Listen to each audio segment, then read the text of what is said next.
বাসর ঘরে ঢুকতেই দেখলাম নতুন বউ বিয়ের শাড়ি খুলে পেটিকোট আর ব্লাউজ গিয়ে দাঁড়িয়ে আছে। ওকে এই অবস্থায় দেখে আমি ধাক্কা খেলাম। ওর আকর্ষণীয় ফিগার আমাকে টানছে। বিশেষ করে অবিবাহিত কোনো ছেলে যদি অবিবাহিত কোনো মেয়েকে এমন অবস্থায় দেখে, সে কখনোই নিজেকে কন্ট্রোল করে রাখতে পারবে না। এখানে অবিবাহিত বলার একটা কারণ হচ্ছে, যদিও বা একটু আগে জোনাকির সাথে আমার বিয়ে হয়েছে, কিন্তু এখনো আমাদের বাসর হয়নি। আমি অপলক দৃষ্টিতে তার দিকে তাকিয়ে আছি। সে বিভিন্ন কায়দায় আমাকে আকৃষ্ট করার চেষ্টা করছে, তার রূপের জালে আমাকে আটকাতে চাচ্ছে। হঠাৎ আমার ইভার কথা মনে পড়ে গেল। তাকে আমি কথা দিয়েছিলাম। সেদিন ইভা বলেছিল, তুমি আমার মাথায় হাত রেখে শপথ করে বলেছিলে আমাকে ছাড়া অন্য কাউকে বিয়ে করবে না। কিন্তু আজ এই কি বলছো? দেখো ইভা, বিয়েটা আমার ইচ্ছাতে হচ্ছে না। আমার বাবা হার্টের রোগী। আমি ওনার পছন্দের মেয়েকে বিয়ে করছি না বলে উনি সেদিন মাইনর স্ট্রোক করেছিল। শেষ পর্যন্ত মৃত্যু পথযাত্রী বাবাকে কথা দেওয়াতেই আমি জোনাকিকে বিয়ে করেছি। তবে আমি তোমাকে আবারও কথা দিচ্ছি, আমি জোনাকিকে বিয়ে করব ঠিকই, কিন্তু তাকে কখনোই স্পর্শ করব না। সেদিন আমার কথা শুনে ইভা আবার বলেছিল, তুমি বিয়ে করবে কিন্তু তাকে স্পর্শ করবে না। তাতে লাভ কি? আমি ততদিন পর্যন্ত অপেক্ষা করব যতদিন আমার বাবা মা পৃথিবীতে বেঁচে আছে। ওনারা পৃথিবী থেকে বিদায় নেওয়ার সাথে সাথেই আমি জোনাকিকে তালাক দিয়ে তোমাকেই বিয়ে করব।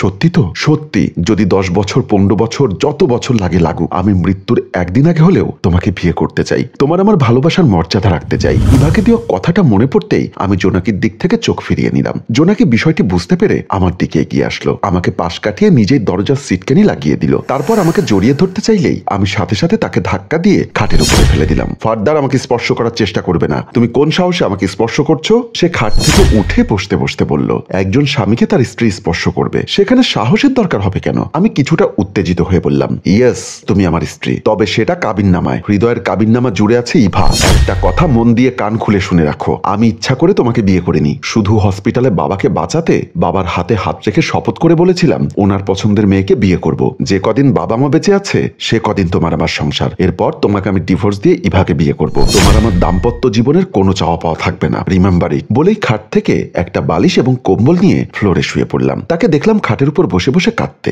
কিন্তু তার এই কান্না আমার হৃদয়ে নাড়া দিতে পারেনি। পরদিন সকালবেলা আমি ঘুম থেকে ওঠার আগেই জোনাকি গোসল সেরে রান্নাঘরে গিয়ে চুলা চালিয়ে দিল। এমন সময় সে খেয়াল করলো মা সেখানে আসছে। মা জোনাকির পাশে আসতেই বলল, বৌমা, তোমার হাতের মেহেদি মোছার আগে রান্নাঘরে ঢুকলে কেন? মা, আজ হোক আর কাল হোক আমাকেই তো রান্নাঘরে ঢুকতে হবে। আর তাছাড়া আমার বাবার সংসারেও আমরা 3 বোনের মধ্যে আমি বেশি রান্না করতাম। বাবা প্রায় সময় বলতেন আমার মেঝো মেয়ের রান্নায় জাদু আছে। তারপর আমার মা তার মুখের দিকে তাকিয়ে বলল, নিশ্চয় বাবু ইভা ইভা করে সারা রাত তোমাকে জ্বালিয়েছে, তাই না? আমার মায়ের মুখে এমন কথা শুনে জোনাকি চুপ হয়ে রইল। মা আবারও বলল, আমি নিজের হাতে তোমার জীবনটা নষ্ট করে দিয়েছি রে মা। বলে উনি কান্না করতে লাগলেন। জোনাকি মায়ের চোখের জল মুছে দিতে দিতে বললেন, আপনি কেন আমার জীবনটা নষ্ট করবেন? আল্লাহর উপর আমার বিশ্বাস এবং ভরসা দুটোই আছে। নিশ্চয়ই আল্লাহ উত্তম পরিকল্পনাকারী। উনি আমার জীবন নিয়ে যেমন পরিকল্পনা করে রেখেছেন ঠিক তেমনই হবে। এটা নিয়ে আপনাকে টেনশন করতে হবে না। চেষ্টা করে দেখো আমার ছেলেটাকে ওই ইভা নামক পোকাটার মোহমায়া থেকে ফেরাতে পারো কিনা। তারপর আমার স্ত্রী কিছুটা স্বাভাবিক হয়ে আমার মাকে জিজ্ঞাসা করলেন, আচ্ছা মা, একটা সত্যি কথা বলবেন? বলো। আপনার ছেলে যেহেতু ইভাকে এতই ভালোবাসে, তবে আপনারা ইভাকে কেন আপনার ছেলের জন্য বউ করে আনলেন না? প্রথম দিকে তোমার বাবা এবং আমি দুজনেই রাজি ছিলাম। ছেলের কথা মতো ওই মেয়ের বাড়িতে বিয়ের প্রস্তাব নিয়ে যাই। মেয়ে দেখে মাশাআল্লাহ আমাদের পছন্দ হয়েছিল। যখনই আমি মেয়েকে আংটি পরাতে গেলাম তখনই মেয়ের বাবা আমাদের থামিয়ে দিয়ে বললেন, দাঁড়ান, মেয়েকে আংটি পরানোর আগে আমাদের কিছু শর্ত আছে। তোমার শ্বশুর বলল, কি শর্ত? মেয়েকে দেনমোহর দিতে হবে 30 লক্ষ টাকা। বিআই সাহেব, টাকার অঙ্কটা একটু বেশি হয়ে গেল না? দেখুন বিআইন সাহেব, আপনিও একজন মেয়ে, আর একজন মেয়ের বাবা হিসাবে আমার মেয়ের ভবিষ্যৎ নিরাপত্তা তো আমাকেই চিন্তা করতে হবে, তাই না? আমার পাশে বসা বাবু আমাকে কানে কানে বলল, কাবিন 30 লাখের জায়গায় 60 লাখ হলেও সমস্যা কি? আমি তো ওকে ডিভোর্স দেওয়ার জন্য বিয়ে করছি না, তোমরা রাজি হয়ে যাও। এরপর মেয়ের বাবা আবার বলল, মেয়েকে 20 ভরি গহনা দিতে হবে। ওটা শুনে বাবুর বাবা বলল, এটা একটু বাড়াবাড়ি হয়ে যাচ্ছে। বাড়াবাড়ির কিছুই নেই, আমার হীরার টুকরো মেয়ে যে ঘরে যাবে সে ঘর আলোকিত করবে। মেয়ের বাবার কথা শেষ হতেই বাবুর বাবা বলল, আপনি এত কিছু চাচ্ছেন, কিন্তু আপনি আপনার মেয়ের জামাইকে কি দিবেন? সাথে সাথে মেয়ের বাবা বলল, আপনারা কি যৌতুক চাচ্ছেন? আমি বললাম, যৌতুক নয় বিআই সাহেব, আমার ছেলের প্রাপ্য অধিকার চাচ্ছি। আমার কথা শুনে মেয়ের বাবা বলল,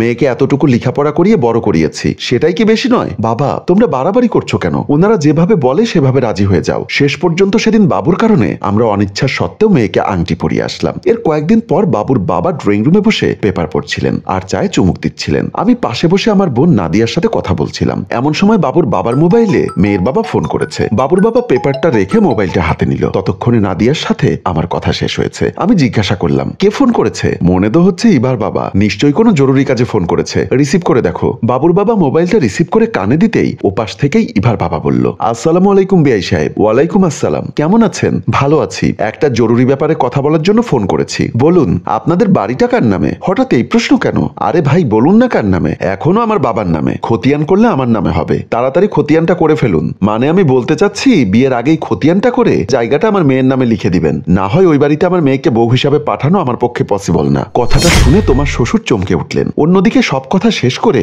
ইভার বাবা মোবাইলের লাইনটা কেটে দিলেন। তোমার শ্বশুর মোবাইল দেখার সাথে সাথে আমি বললাম, উনি কি বলতে চায়? আমার ছেলে ওনার মেয়েকে ভালোবাসে আর এই সুযোগটা উনি কাজে লাগাতে চায়। আমি বুঝতে পেরেছি ওরা লোভী প্রকৃতির মানুষ, আর এমন পরিবারের সাথে সম্বন্ধ করা আমার পক্ষে সম্ভব না। তুমি বাবুকে বলে দিও এই বিয়েতে আমি রাজি না। কতটা খারাপ হলে একের পর এক এরকম শর্ত দিতে থাকে। দেখলাম কথাগুলো বলতে বলতে তোমার শ্বশুর উত্তেজিত হয়ে যাচ্ছে। আমি ওনাকে নিবৃত্ত করতে গিয়ে বললাম, প্লিজ বাবুর বাবা, তুমি এভাবে উত্তেজিত হয়েও না, তোমার হার্টের সমস্যা হবে। আমি বুঝতে পারছি না আমার ছেলে কি দেখে এই মেয়ের জন্য এতটা পাগল হলো। বলতে বলতেই উনি বুকে হাত দিয়ে গোমড়াতে লাগলেন, ছটফট ছটফট করতে লাগলেন। আমি তখন বাবুকে ডাকতে লাগলাম। আর ওই দিনই বাবুর বাবা স্ট্রোক করেছিল। এরপর হসপিটালের বেডে শুয়ে উনি বাবুকে ওয়াদা করিয়েছিল যেন ইভাকে বিয়ে না করে, তোমাকে বিয়ে করে। এতক্ষণ ধরে শাশুড়ির মুখে কথাগুলো শুনে জোনাকি উপলব্ধি করতে পেরেছিল দুজন অসহায় বৃদ্ধ মানুষের মনের অবস্থা, যাদের চাওয়া পাওয়ার কাছে জোনাকি হেরে গিয়েছিল। আমার মা জোনাকির হাত ধরে বলল, বৌমা তুমি কি পারবে আমার ছেলের মাথা থেকে ইভাকে সরিয়ে তোমাকে বসাতে? আমি চেষ্টা করব মা, যে কোনো কিছুর বিনিময়ে আমার স্বামীকে ফিরিয়ে আনতে। ততক্ষণে আমি ঘুম থেকে উঠে রেডি হয়ে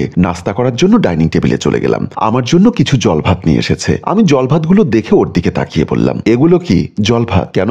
কাল রাতে আপনাকে দেখলাম গ্যাস্ট্রিকের ঔষধ খেতে। আমার বাবা বলে যারা প্রতিদিন সকালে জল ভাত খায় গ্যাস্ট্রিক নাকি তাদের ডিস্টার্ব করতে পারে না। কথাটা শুনে আমার মাথাটা চরম পর্যায়ে খারাপ হয়ে গেল। তাই রেগে গিয়ে বললাম, এই জল ভাত তোমার বাবাকে গিয়ে খাওয়াও, আমি সকালবেলা এসব ছাইপাশ খেতে পারবো না। বলে উঠে চলে গেলাম। ইভা আমার জন্য একটা রেস্টুরেন্ট অপেক্ষা করছিল। আমি কাছে যেতেই ইভা খোঁচা দিয়ে বলল, বাসর রাত কেমন কেটেছে? আমি একটা তাচ্ছিল্যের হাসি দিয়ে বললাম, কিসের বাসর? আগে খাটে ঘুমোতাম, এখন ফ্লোরে ঘুমোই। ইভা আমার দিক থেকে মুখ ফিরিয়ে অন্যদিকে ঘুরিয়ে বলল, সারা রাত একটা ঘরে একটা যুবক ছেলে একটা যুবতী মেয়েকে অন্ধকারে কিছু না করে থাকবে, সেটা আমাকে শেখাচ্ছ? তুমি কি আমাকে বিশ্বাস করো না? করি, আর করি বলেই তোমার সাথে দেখা করার জন্য বিয়ের পরদিন এই রেস্টুরেন্টে তোমার জন্য অপেক্ষা করছি। তবে শতভাগ আস্থা উঠে গেছে। সাথে সাথে আমি ওর হাত ধরে বললাম, বিশ্বাসটা রেখো, আমি আজীবন তোমার অপেক্ষায় ওকে স্পর্শ করব না। দেখা যাক কয়দিন নিজেকে আড়াল করে রাখতে পারো। তারপর দুজনের নানা কথা বলে সময়টা পার করে ফেললাম। সেদিন বাসায় ফিরতে ফিরতে অনেক রাত হয়ে গেছে। ভেবেছিলাম সবাই ঘুমিয়ে যাবে, কিন্তু বাসার সামনে এসে কলিং বেল টিপতেই দরজা খুলে গেল। অবাক হলাম জোনাকিকে দেখে। সে এত রাতেও আমার জন্য অপেক্ষা করছে। তার সাথে কোনো কথা না বলে সোজা ডাইনিং টেবিলের দিকে চলে গেলাম। ডাইনিং টেবিলে এসে দেখলাম দুজনের ভাতের প্লেটে ঢাকনা দেওয়া আছে। ওকে জিজ্ঞাসা করলাম, এখানে দুজনের ভাত কেন? আপনারা না, আমার বাবা মা অনেক আগেই খেয়ে ঘুমিয়ে পড়েছেন, তুমি খাওনি কেন? আমার মা বলেন স্বামীদের আগে স্ত্রীদের খেতে নেই, তাতে নাকি স্বামীর আয়ু কমে যায়। সাথে সাথে আমি রেগে গিয়ে বললাম, দেখো এই সংসারে আমার মা বলেন আমার বাবা বলেন এসব চলবে না। আর আমার জন্য তুমি না খেয়ে অপেক্ষা করো সেটাও আমার পছন্দ না। কারণ আমি তোমাকে আগেই বলেছি তোমার আমার বিয়েটা কাজীর কাবিননামা পর্যন্ত।